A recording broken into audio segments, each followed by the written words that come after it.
welcome back to my channel.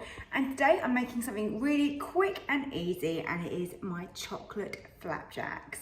I normally bake this in the oven, but I've realised that there's no reason why I can't make it in my Ninja 15-in-1. So win-win, and this is really quick and simple to make. You're gonna love it.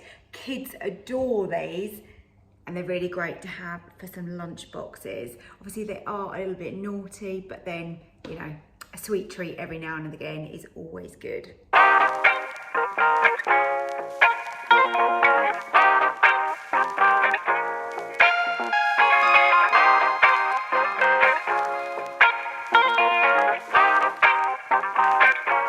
Whilst that's in the microwave melting, let's just weigh out our oats. So these are just regular porridge oats, and we want 220 grams. So this is almost melted in the microwave. I'm just going to give this a little stir just to help it along the way.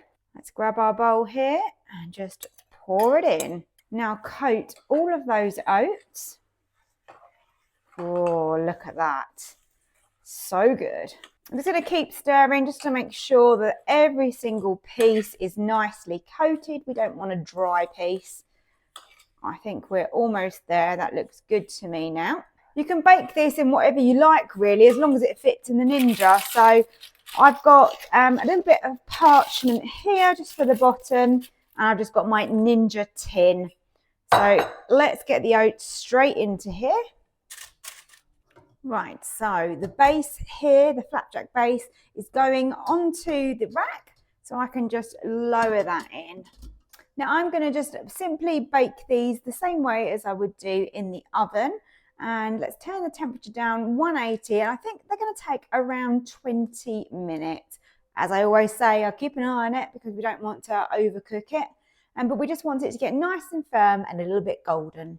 I've turned the Ninja down slightly just to 170 because it was browning quite quickly, and the oats were still quite soft, so that's the only reason I've done that. You can see that over there. And then in here I have just got my chocolate. I've chosen to use some Galaxy just because it's my son's favourite at the moment, and I'm just got some water in the pan, so just melting that ready to go on top. So my flapjack base is nice and firm and lovely and golden, and then all I do is use my spatula to really scrape around the edges, and then just give it a drizzle all over, and then we can smooth this out in a minute. And I find that's about the right amount. Obviously if you want it really thick, then you can definitely go with more. Of course, being made in Ninja, these aren't going to be traditional little squares like you would normally get with flapjacks, but I'm not worried about that. We can have slices.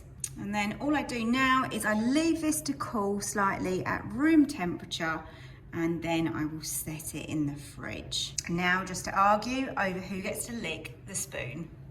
Oh, honey, bunny, sugar,